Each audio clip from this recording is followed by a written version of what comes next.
All right, let's go on a bit of a quest today.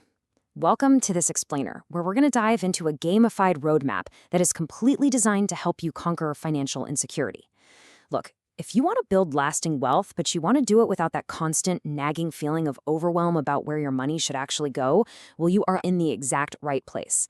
We're going to unpack this personal finance crash course together, taking you from level 1 all the way to ultimate financial independence. So let's just take a quick peek at the map and see what levels we're clearing today. We've got 1, the 3 wealth ingredients, 2, laying the financial foundation, 3, the wealth acceleration phase, 4, reaching true financial abundance, 5, rules for major financial choices, and finally, 6, the ultimate wealth mindset. Let's get to it. Kicking things off with Section 1, the 3 wealth ingredients. Before you even step foot on this journey, you really need 3 basic things in your inventory. You need the discipline to live on less than you make, you need money to actually create a margin, and most importantly, you need time for compound growth. So here's a fun little starter challenge to test that discipline. See if you can take just 5% of your net take-home pay and drop it straight into a high-yield savings account for 3 consecutive pay periods. To put that into perspective, for a median earner making around $64,000 a year, that's about $225 a month. If you can pull that off, it proves you absolutely have what it takes to build wealth, and it creates that crucial margin for the journey ahead. Now, once you've got that margin, you desperately need some directions, right? Enter the financial order of operations, or as it's affectionately called, the FOO. Think about it like this. Just like you need PEMDAS to solve a complex math problem correctly, you need the FOO to do your money in the right order. Without a clear set of rules, you run a huge risk of getting completely lost out there. This 9-step mathematical roadmap tells you exactly where your next dollar should go to maximize your wealth-building efficiency.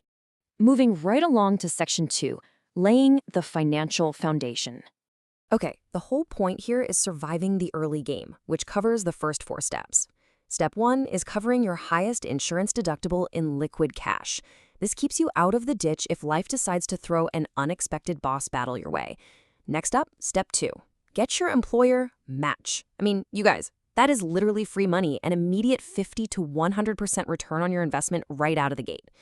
Step 3 is all about slaying high-interest debt, like those pesky credit cards. And finally, Step 4. Build up a full 3 to 6 month cash emergency reserve. You really want to make sure you aren't part of the 72% of Americans who completely lack a fully funded safety net.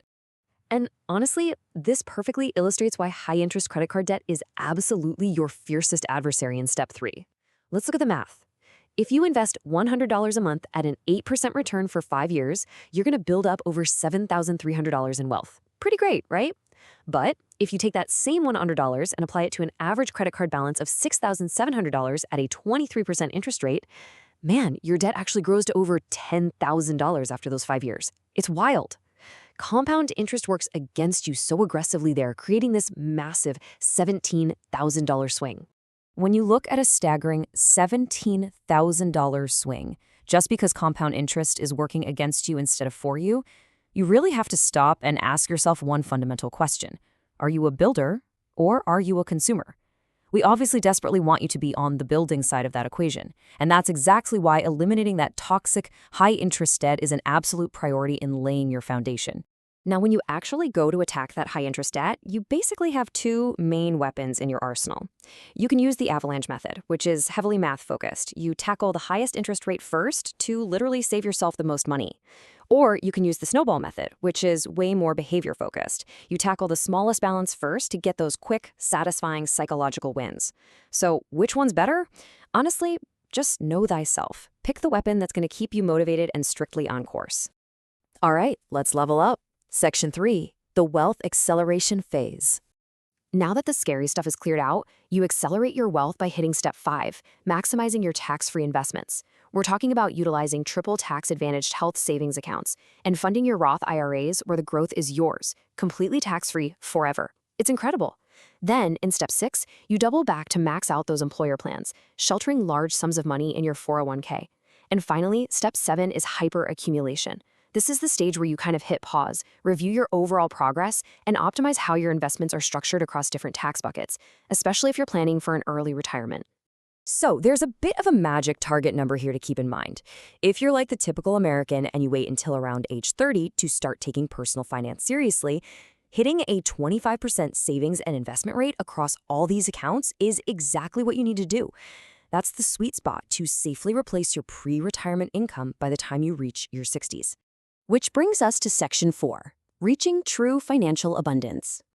In these final stages, you unlock Step 8, Prepaid Future Expenses. At this point, you've put your own oxygen mask on first, so you can start guiltlessly funding abundance goals. We're talking about things like your kid's college education or, buying a much nicer car. You can finally just enjoy the ride. And the last stop, Step 9, is de-risking. This is where you focus on paying off low-interest debt, like your mortgage, so you can fully own your life obligations and guarantee yourself absolute peace of mind. Moving into Section 5, Rules for Major Financial Choices. As you navigate this whole roadmap, you're obviously going to make some big life purchases, and you absolutely need a few cheat codes to keep your wallet honest with your ego. First up, cars. Never exceed the 2-3-8 rule. Put 20% down, finance for absolutely no longer than 3 years, and make sure that monthly payment stays under 8% of your gross income. Whatever you do, don't fall into the trap of financing a brand new $49,000 car you can't afford. And for homes, rely on the 35-25 rule. It's totally okay to put just 3 to 5% down on your first home if you plan to stay there for 5 to 7 years, but your total housing costs must never, ever exceed 25% of your gross income. Following this rule is the ultimate way to make sure you don't end up house rich and life poor. And then we have the noble, but frankly very dangerous trap of higher education. Here's your cheat code for this. The first-year financing rule. Do not take on more total student loan debt than your realistic anticipated first-year salary in whatever profession you've chosen. Look, right now, 14% of borrowers are drowning in over $50,000 of debt, and a quarter of borrowers honestly think they'll never pay their loans off. Sticking to this one single rule is going to massively protect your future flexibility. Let's wrap things up with Section 6, the ultimate wealth mindset. Okay, whether the stock market is hitting all-time highs, dropping into a scary bear market, or just looking dangerously frothy, you need a mantra. And that mantra should be ABB, always be buying. By totally automating your investment system, you take all the messy human emotion and guesswork completely out of the equation. You shield yourself from all that daily financial news noise and just let the math quietly work for you in the background. And when it comes to the plastic in your wallet, the mindset rule is crystal clear. Credit card use is completely okay, but credit card debt is a strict no way. Now, leveraging your cards for things like buyer protection and cashback rewards, that's a super smart strategy. But carrying a balance month over month, that is strictly forbidden on this quest, no matter what the interest rate is. So you now have the exact map with the financial order of operations. You know the cheat codes to avoid those massive financial traps, and you've got the mindset required to weather literally any economic storm. The tools are completely in your hands. So the only question left for you, the hero of this journey, is a pretty simple one. With everything you now know, how are you going to deploy your army of dollar bills today?